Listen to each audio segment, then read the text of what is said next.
Hey, what's up, everybody? This is Charles, and I welcome you guys to another episode of the Dreamerspro Show, where we cover everything from sports, hot topics, classic debates, entertainment, and we'll give you guys a fresh perspective on things and how we see them. And in today's episode, the topic is the media overrating the Lakers? So that's the topic I want to get into in today's video. But before we get into that, I want you guys to please make sure you go ahead and hit the like button, hit the subscribe button, and hit the notification bell to be notified whenever we drop our content.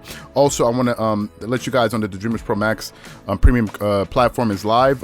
We have a link in the description below. It's where we post exclusive content, where we do live game chatting, post-game analysis. You get to, vote on different topics, have basketball discussions. So all of that is there. I know a lot of you guys have been interested in that, and we have 7 days of free access. So you can just check it out the link below and check it out and see what it's all about. If you like it, you can sign on, and if not, you can always cancel before the 7 days. Anyway, let me get into the topic here. So all season long, excuse me, I'm just dealing with a little bit of a cough here. So all season long, the Lakers have been one of the top seeds in the Western Conference. We all know this because of the defending champions, right? And I've said numerous times this season that I think the Lakers should be the favorites given the fact they're the champs, and I believe that you have to beat the champions before you become the champ. It's just a thing of kind of respect and the tradition of really how sports works. That's how things work, and the Lakers got off to a pretty hot start this season. They did. Although they dropped their first game to the Clippers, they were able to bounce back and get some good wins subsequently. And the Lakers, when they started off the season, although they had a pretty easy schedule, in their first 25 games, the Lakers won 20 out of their first 25 games. Now, some people said, listen, the NBA threw them a bone because they had the easy schedule. Some people said, it's par for the course because, listen, they finished their season pretty late, so you don't want to start them off, with a very difficult schedule. And I understood all of those things, and to me, it was completely fine, to be quite honest with you, because of the champs, and the champs get certain perks, and I'm not going to be one of those people here that are going to be complaining about that. Which moves me to their best player in LeBron James. LeBron James has been having an MVP caliber season. I think he's one of the leading candidates for MVP, for regular season MVP.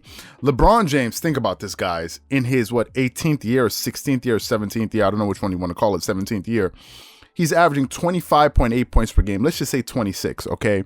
He's shooting 51% from the field, which he normally does. LeBron is a very high, he shoots a very high field goal percentage from the field just for his career. He just shoots really well because a lot of his shots he's going to the basket. And to me, that's how if that's how you do your thing, go ahead and do your thing and do what works for you.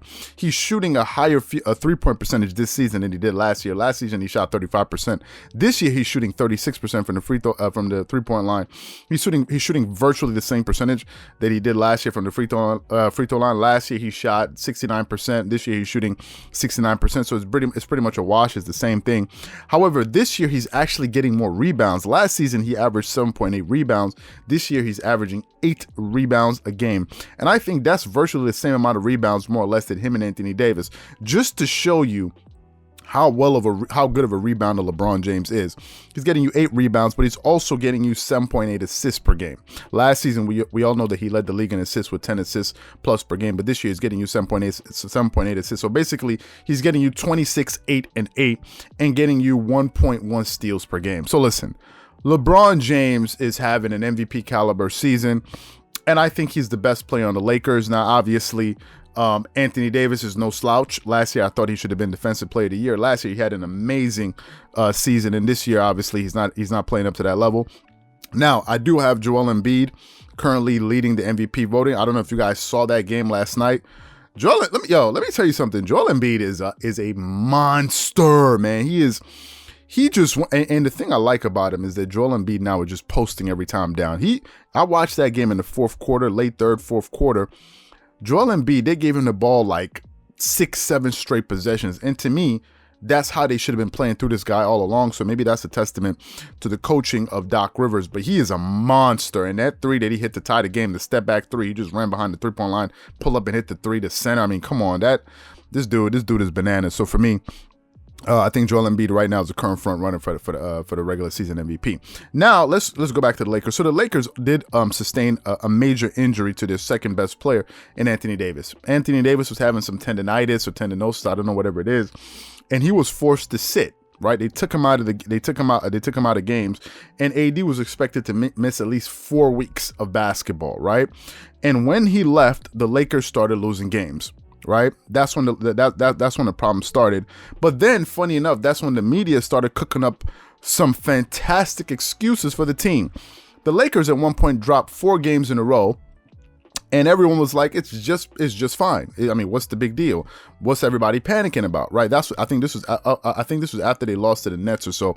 They're like, they're going to be just fine, right? And my issue was this. I didn't understand why the Lakers were playing LeBron James so much, right? It's something that Skip Bayless lamented, but to me, this is my reasoning. I don't know about Skip Bayless, but this is my reasoning. If I think of the Clippers, which is the team I'm supporting because my favorite player plays on that team, and ultimately I support the team because I want them to win. The Clippers have had to win so many games without their best players. So many games. I'm talking about games without Kawhi Leonard and Paul George. The Clippers, their starters have missed a combined 35 games this season, and they're the number 3 seed in the Western Conference, which shows you, number one, they have a very good system that works. They're the number 1 3-point shooting team in the league. But listen, I think they're good enough to win these games. You don't need your best players every single game to go out there and win. You should have guys on your team that should be able to at least go out there and be respectable and compete. That was my thought process. So I was wondering, why were the Lakers playing LeBron James so much when these are just regular season games? Are they trying to burn the guy out? Why is he playing all these games? It didn't make any sense to me. I'm like, sit this guy for some of these games. Now, if you turn on TV, the Nick Wrights of the world will tell you it's no big deal, and this and this and this and this and this and this and this and this. They're going to be fine. But last night, LeBron didn't play, I was surprised. He didn't play, which I thought was smart. There was no need for him to go and play the Sacramento Kings 1 or 2 games before All-Star break. Like, what would be the purpose of that? What would be the purpose of him playing that game, right? There was no reason. So I like the fact that he didn't play. But the Lakers lost a close game to the Sacramento Kings. Now, some people can say, listen, they lost that game because they were shorthanded, but guess what? So many teams in this league have had to play games with their stars out. So really, it's not an excuse that's going to work for you, because the same thing has been happening to other teams, and other teams have been having to figure it out. That's been the story of the Clippers all season long. And they still have the number 3 seed in the Western Conference, which brings me to my point, which is, I think the Lakers are not as deep as they used to be, and I don't think they're as good as they were last year. Now, some people can say, but wait a minute. If you're saying they're not as deep and they're not as good, why do you have them as the favorites? Because number one, I'm given the fact that these guys have championship experience now. Number two, the momentum that they had from coming off winning a title. Number 3, they still have LeBron James. And number 4, just out of respect, because again, I think you have to knock off the champs. Until you knock them off, they're still the champs. So that's the reason why I'm saying I'm still giving them the benefit of the doubt. But guys, what the media won't tell you is, what Nick Wright won't tell you is, the Lakers are 3-7 out of their last 10 games. 3 of 7. They're winning 30% of their games. That's with LeBron, without LeBron. The Lakers are not very good, right? And really, one of the major things that we're saying, okay, they lost AD, okay, fine. Then they lost Dennis Schroeder, but Dennis Schroeder's back. Still losing. They won 2 in a row. I think they beat the Portland Trailblazers, and it was the Golden State Warriors, but since then they dropped to the Sacramento Kings. Dennis Schroeder played last night. The only difference was LeBron James didn't play. And if you're telling me that the Lakers don't have a chance unless LeBron James plays every single blessed game, then they're in trouble. And the media needs to focus on that and stop acting like as if, oh, it's just going to be just fine because it's just the Lakers in the Western Conference. Guys, the Western Conference is better. This is not the Western Conference that you saw last year. Some people need to wake up and smell the roses. It's not. You're going to walk yourself into a trap if you assume, the Lakers are just going to get to the finals, because they're not. Let me tell you something. The Clippers are better, number one. And when the Clippers are healthy, I think the Clippers are a very good matchup for the Lakers. I think even Laker fans will tell you that. They're a very, very, very, very good matchup. I think the Clippers are constructed to beat the Lakers. That's what I think. So if the Lakers and the Clippers are match up in the playoffs, I'm taking the Clippers 10 times out of 10 times. I'm sorry, I would, because I think they're a better matchup for the Lakers. I think they match up very, very, very well with the Lakers. Number 2, the Phoenix Suns are better. The Phoenix Suns had the number 2 record in the NBA, for God's sake. They had the number 2 record, and they beat the Lakers just 2 or 3 nights ago when Devin Booker went out, I think in the second half or in the third quarter or something like, and the Lakers still couldn't beat them.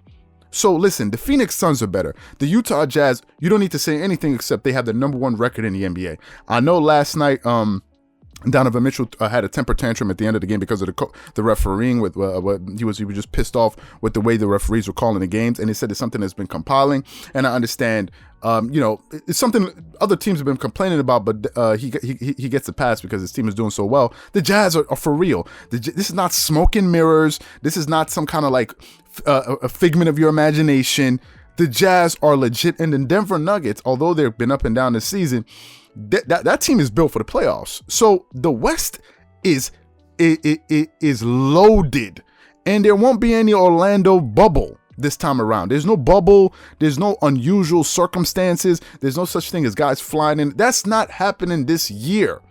That thing is not going to occur this year. This is going to be a regular playoffs, and as you can see, the teams are beginning to bring more and more of their fans in. So the Lakers need to get their act together, and the fact that the media just walking, well, it's nothing. What's the big deal? Dude, they're going to be just fine. Y'all, dude, let me tell you, it's not as rosy as some people are making it seem. Yes, some people, yes, as I said, they're still the favorites. But when you go into the playoffs, teams don't give a damn who you are. They're coming for your neck. They're coming for your throat. You better believe that teams like the Utah Jazz, the Los Angeles Clippers, and others, you think they don't understand that the NBA, no one is giving them the shot this year. No one is talking about. You think they're not? You think they don't process that? These are people, and they're coming to show you. Like, okay, y'all ain't gonna give us no props during the regular season. Don't worry, I'll show you in the playoffs. And this year, if the Lakers think they're just gonna waltz to the NBA championship, it's not gonna happen. They're not as talented defensively. Now the numbers say so, as far as like the overall points per game and all this stuff that the ratings and all of this stuff, how many points you're holding opponents to. But the fact of the matter is, Marc Gasol is not Dwight Howard. He's not JaVale McGee. Those are two defensive stalwarts that they lost, especially at the rim. Now, AD is going to be back, so AD is definitely going to bolster their defense, and you have a great on-the-ball defender in Dennis Schroeder. No one is discounting that, and of course, you have LeBron James and Wesley Matthews, and what's the guy? Caruso, you have him as well. So it's not to say they don't have some great individual defenders, right? But they don't have the same rim protection that they had, number one. Number two, those guys are elite. Those guys are very, very good on-the-ball defenders, but they can't see. Those guys ain't going to have nothing to say about Devin Booker or what's his name? What's the kid from the Jazz? I just forgot. Donovan Mitchell. They definitely gonna have a damn thing to say about Kawhi Leonard. They're just too small. They're gonna be barbecue chicken. They're not gonna have anything to say about Paul George. We're talking about the teams that they're potentially gonna be facing going into the playoffs. So if that's the hope, that Caruso or Wesley Matthews or Dennis Schroeder are going to be the guys that you're going to be putting on these guys to stop them, you got another thing coming. That's not going to happen. It's not going to happen. And these guys are going to be able to get to the paint at will, because if your number one defensive player at the rim is Anthony Davis, who's up and down with his health, then you're playing a dangerous game. Who else do you have left? Montrezl Harrell. He was barbecue chicken for Nikola Jokic last season. Don't forget they could also play the Denver Nuggets. And there is no Dwight Howard. These guys are not there. So these are things that Laker fans need to be acutely aware of, and the media is doing a fantastic job of leading people to believe that, oh, everything is going to be fine, kumbaya, kumbaya. I'm not saying they're going to get knocked out, but it's definitely not going to be the cakewalk that people like Shannon Sharp and Nick Wright and others will tell you when the team is shooting 34% from the three-point. They're not a very good three-point shooting team. I'm not here to bash the Lakers. I'm just calling it what it is. I've been getting on the Clippers all week long. So if any Laker fans feel a type of way about it, that's your bloody business, okay? I'm spreading the criticism. Whoever warrants it, gets it. And that's how I see it. So guys, what I want to know from you guys is, do you think the media is overrating the Lakers so far? And do you think that they have some serious issues that no one is paying attention to moving down the line, looking at the playoff picture? Whatever you guys think, please leave your thoughts and comments in the comment section below. Again, if you enjoy the video, be sure to make sure you go ahead and hit the like button, hit the subscribe button, and hit the notification bell to be notified whenever we drop our content. If you enjoy this content and you want more content, exclusive content that you'll get nowhere else, not on this YouTube channel, be sure to check out our Dreamerspro Max platform, which is in the description below. You'll get this and much, much more there. Once again, this is Charles here from Dreamerspro, wishing you guys an amazing day. Catch you guys on the next episode. Peace.